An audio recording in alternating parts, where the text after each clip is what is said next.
Shalom Bapak Ibu yang dikasihi Tuhan, salam sehat selalu dalam kasih dan anugerah Tuhan kita Yesus yang senantiasa mengasihi hidup kita.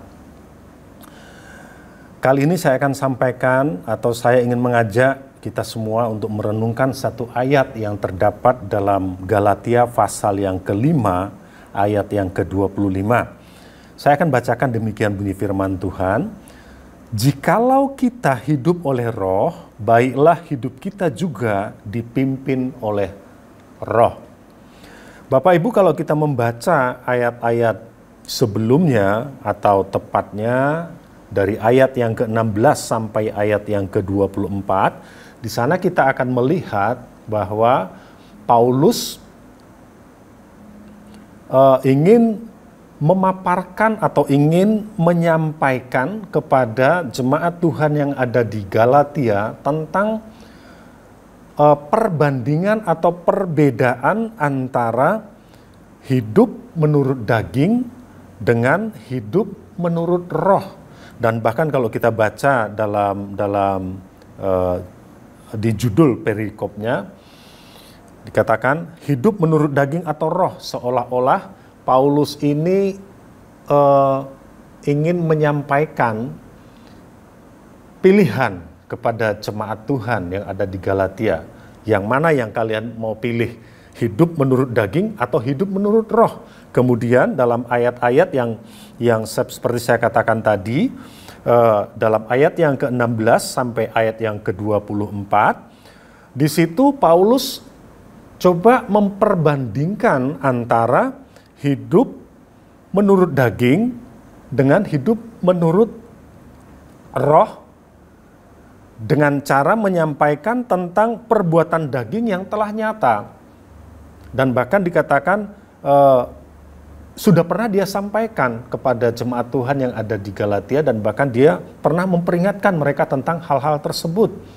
Saya akan bacakan tentang perbuatan daging yang dimaksud oleh Paulus dalam ayat yang ke-19, Galatia 5, perbuatan daging telah nyata, yaitu percabulan, kecemaran, hawa nafsu, penyembahan berhala, sihir, perseteruan, perselisihan, iri hati, amarah, kepentingan diri sendiri, percideraan, roh pemecah, kedengkian, kemabukan, pesta pora, dan sebagainya.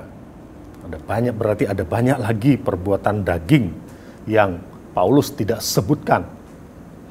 Nah, Paulus mengingatkan jemaat Tuhan yang ada di Galatia bahwa perbuatan daging yang telah nyata tentunya, pengertian dari telah nyata tentunya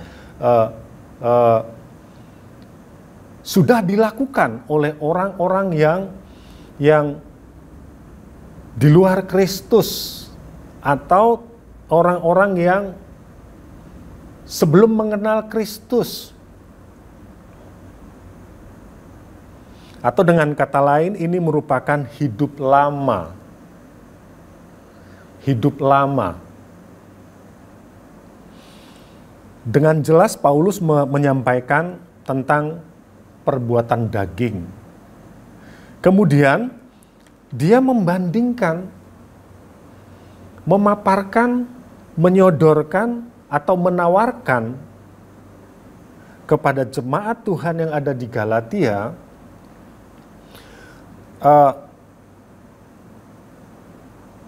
tentang buah roh. Dalam ayat yang ke-22 dikatakan, tetapi buah roh ialah kasih, sukacita, damai sejahtera, kesabaran, kemurahan, kebaikan, kesetiaan, kelemah lembutan, penguasaan diri. Tidak ada hukum yang menentang hal-hal itu. Ada 9 buah roh dalam Galatia 5 ayat yang ke-22 ini.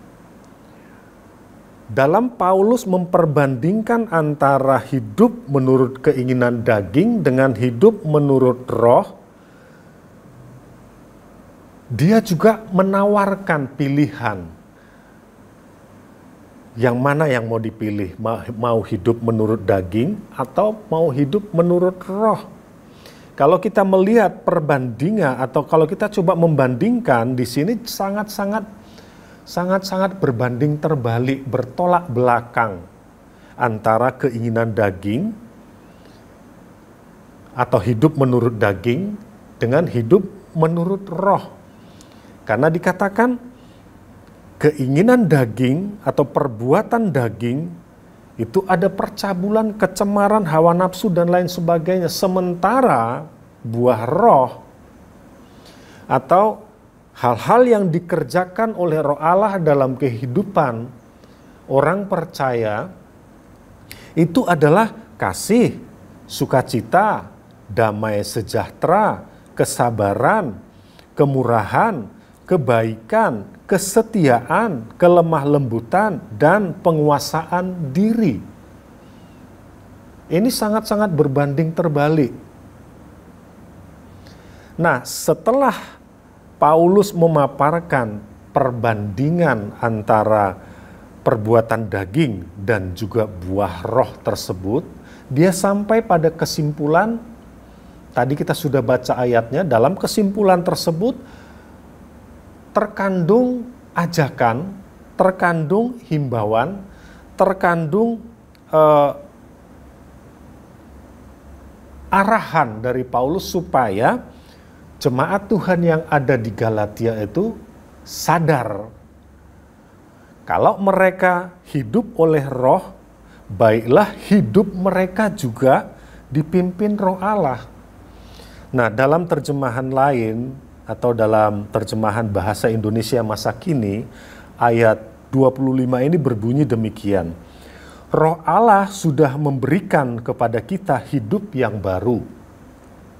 Oleh sebab itu, ia jugalah harus menguasai hidup kita. Nah, kalau kita pakai atau kita pergunakan terjemahan bahasa Indonesia masa kini ini, Paulus ingin sampaikan kepada jemaat yang ada di Galatia, ini loh, Roh Allah yang ada pada kamu itu, yang ada dalam dirimu itu, sudah memberikan kepada kamu hidup yang baru. Maka iya, biarkan dia atau Roh Allah itu menguasai hidupmu. Kira-kira seperti itu. Nah, hal ini berlaku juga dengan kehidupan kita sebagai anak-anak Tuhan yang hidup di akhir zaman ini. Kalau kita mengakui, kalau kita mengatakan bahwa Roh Allah ada pada kita, Roh Kudus ada pada kita, yang lalu saya sampaikan Roh Kudus adalah roh kebenaran, maka sudah seharusnya kita memberi hidup kita ini dipimpin oleh roh atau dikuasai oleh Roh Allah yang ada pada kita. Kata dipimpin di sini terkandung makna memberi diri, diatur. Kata dipimpin di sini, dalam kata dipimpin di sini terkandung makna atau terkandung arti memberi diri untuk dikuasai. Nah, ketika kita memberi diri kita dipimpin oleh roh, itu artinya kita sedang berserah penuh kepada pimpinan roh itu. Bukan lagi keinginan daging yang berkuasa atas hidup kita, tetapi keinginan roh itu sendiri yang berkuasa atas hidup kita. Dan itu tercermin dari buah-buah roh yang kita bisa yang bisa kita perlihatkan kepada orang lain. Orang lain dapat melihat buah roh itu dalam kehidupan kita. Apakah dalam perjalanan hidup kita sebagai orang percaya, ini kita hidup dalam kasih? Apakah dalam kehidupan kita sebagai orang percaya, hidup kita ini penuh dengan sukacita, damai sejahtera, Apakah kehadiran kita ini pembawa damai atau pembawa malapetaka? Apakah ketika kita menghadapi masalah, kita didapati sebagai orang yang sabar, ada kesabaran dalam hidup kita? Atau apakah dalam perjalanan hidup kita sebagai orang percaya, kita benar-benar meneladani Yesus yang penuh dengan kemurahan, penuh dengan kebaikan, kesetiaan, atau adakah kelemah lembutan dalam kehidupan kita? Ketika kita menghadapi tekanan, ketika kita menghadapi fitnahan dan lain sebagainya, apakah kita memiliki penguasaan diri atau apakah kita membalas kejahatan dengan kejahatan? Nah, apabila Roh Allah ada dalam kehidupan kita dan kita memberi diri kita dipimpin, dikuasai oleh Roh Allah tersebut, saya percaya buah-buah roh yang ada dalam Galatia 5 ayat yang ke-22 ini dari waktu ke waktu akan tampak jelas, akan dapat bisa dilihat, dirasakan oleh orang lain. Ya, memang ini proses. Ya, proses. Nah, Bapak Ibu yang dikasihi Tuhan, penting bagi kita untuk memberi diri kita ini dipimpin oleh Roh, sehingga kecenderungan hati kita tidak lagi pada hal-hal yang bersifat daging, tetapi pada hal-hal yang bersifat rohani. Ada satu pujian lama yang mungkin Bapak Ibu pernah dengar, yang bunyinya seperti ini. Semakin mulia Dia mengubahku, ubahku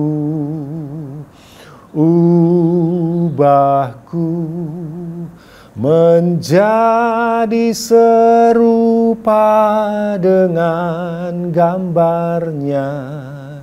Dunia saksikan kasih-Nya.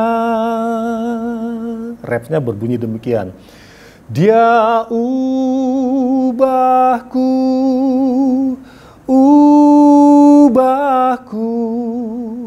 dari duniawi jadi surgawi, menjadi serupa dengan gambarnya. Dunia saksikan kasih-Nya. Artinya begini, ketika Roh Allah dalam kehidupan kita, Roh Allah atau Roh Kudus itu akan membawa kita dari kebenaran kepada kebenaran, akan membawa kita dari perubahan kepada perubahan, akan mengubah kita semakin sempurna seperti Bapa yang adalah sempurna. Dan bahkan dikatakan lewat pujian tadi, dunia bisa menyaksikan kasih-Nya melalui kehidupan kita. Perubahan itu kita harus akui, itu merupakan karya Roh Kudus dalam kehidupan kita. Dan Dia akan membawa kita dari perubahan yang satu kepada perubahan yang lainnya, sehingga kita mencapai kepada kesempurnaan seperti yang Bapa miliki. Bapak Ibu dikasihi Tuhan, mari bersama-sama kita menyatakan komitmen kita bersama supaya kita mau hidup atau senantiasa hidup dipimpin oleh Roh. Tuhan Yesus memberkati kita semua. Amin.